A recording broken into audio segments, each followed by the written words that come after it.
Hello, BookTube. I've got a bit of a Monday reads for you. 6 books that I want to show you and talk a little about. And I noticed that the 6 books are books in a series. they are they are books of a type, and that got me thinking why we like books in series, or do you? I myself love them. Most of them. There's our opening example is not a book in series that I particularly like, but most of them I do because you have the familiarity of the familiar settings and the familiar characters, but that heightens the suspense of what will change. Especially when high stakes series are now all the rage, where major characters can die. Uh, I like them myself, and I have some that I want to tell you about, and some that I want to recommend to you. The first series, it's not actually a series. It's not by the same author, but it's very much returning to the same cast of characters, and it's wearing on me just a bit. I have a long, long time to go with it. The series has many, many more books to come, but it's wearing on me just a bit. These are Trump books. I am reading Trump books. They are books. They're coming directly across my home plate. I cannot not. I cannot not do it. And there are 3 of them. There's one that's coming out in June. I think I have the finished copy. This is the advanced copy. This is Peter Wenner's The Death of Politics: How to Heal Our Frayed Republic After Trump. I don't know if I have the exact date on here, but I can tell already from the subtitle that it's going to annoy me. It's going to annoy the crap out of me. There is no after Trump. You don't warp the system and then have it snap back to the shape that it used to be in. I've been down this road before, and it doesn't happen.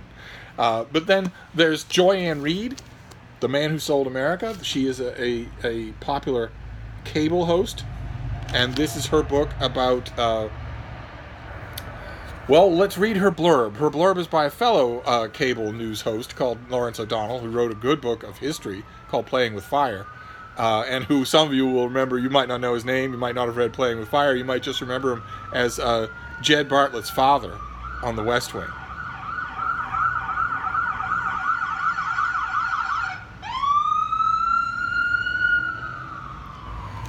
On one particularly great episode of The West Wing, he plays Jed Bartlett's father. But he has a blurb for Joy-Ann Reid's book. Joy Reid masterfully combines the immediacy of news reporting, the intimacy of memoir, and the sweep of a history book.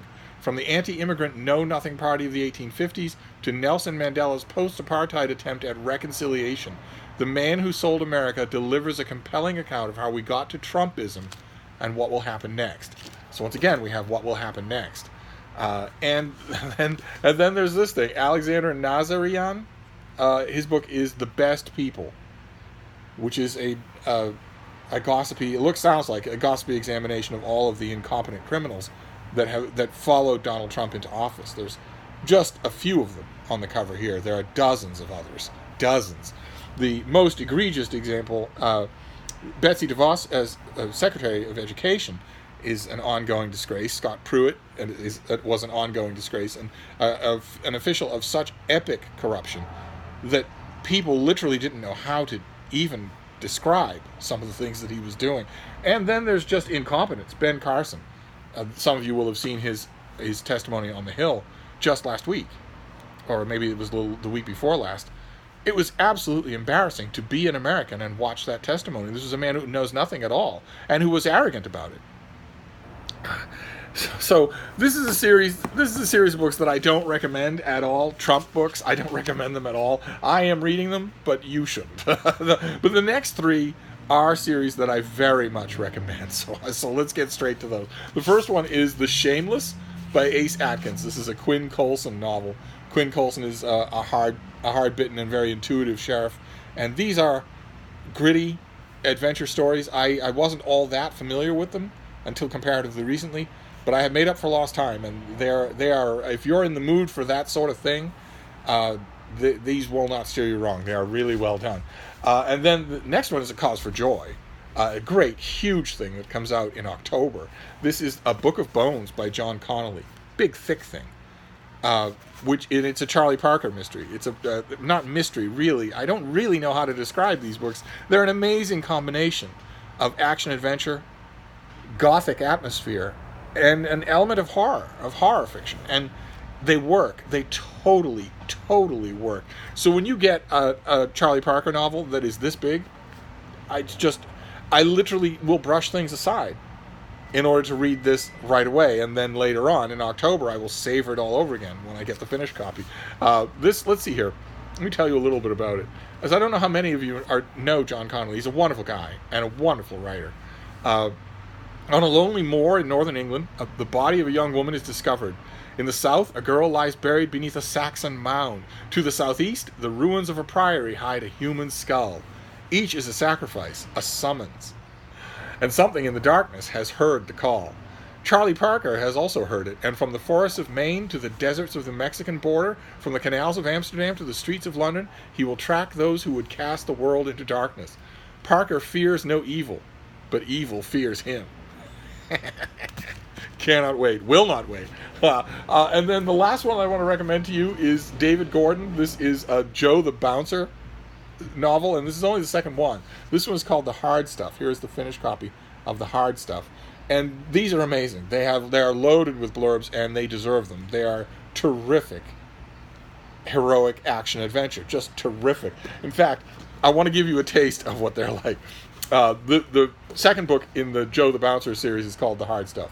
The first one is called The Bouncer, and this is the paperback. There's a $16 paperback that I think is out now, and I want to read you the beginning, if you'll indulge me. We're only at 6 minutes, so I want to read you the beginning, and you get a sense for whether or not this is your kind of thing. This is definitely my kind of thing, especially after a day of reading about Trump. When the drunken football player went berserk and tried to steal a stripper, everyone yelled to get the bouncer.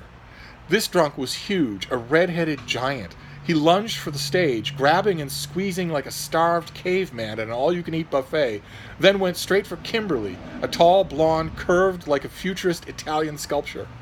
He snatched her right off the stage, tossing her over his shoulder like King Kong. When a waitress protested, he swatted her away like a fly. A bartender, a buffed-up dude who crossfit like crazy, punched him right in the gut. The giant just kind of blinked as if he'd been distracted for a second by a passing thought, then creamed the bartender with one blow. Even when his own friends tried to take him down, he sent them flying, drunk out of his mind, screaming, "I don't want to get married!" It was a bachelor party gone very wrong. So Crystal, a new girl who had just moved to New York from Philly, ran off to find the bouncer, Joe, who was on a break, sitting in a back booth, drinking coffee and reading a fat, dog-eared copy of Dostoevsky's The Idiot. At first glance, she was not impressed. He was cute, if you like tall, lean, scruffy white boys, which she occasionally did. But as muscle, he wasn't much compared to the human mountains in black suits she was used to seeing at the doors of clubs.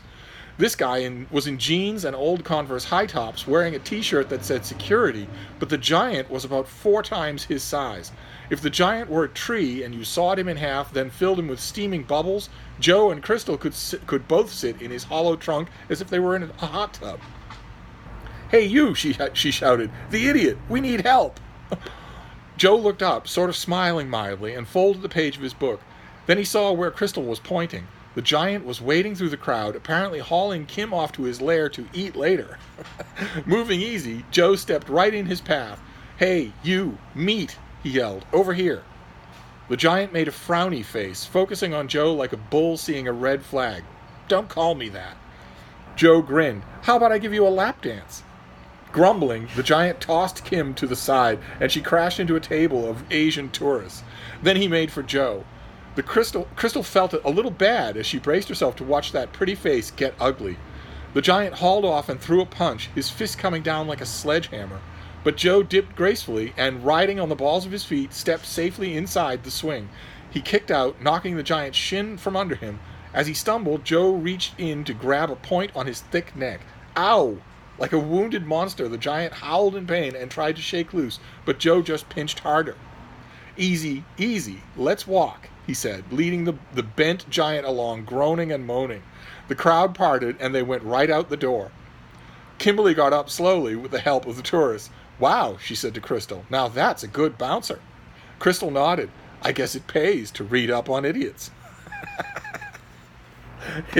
If that's your sort of thing, if that's your register, these are the books for you. Well, there we have it. We have a Monday Reads that is heavy on the books in series. we have the Joe the Bouncer novels, terrific stuff. We have the Sheriff Queen Coulson novels by Ace Atkins, also terrific stuff. We have Book of Bones, a Charlie Parker novel from John Connolly, also fantastic stuff.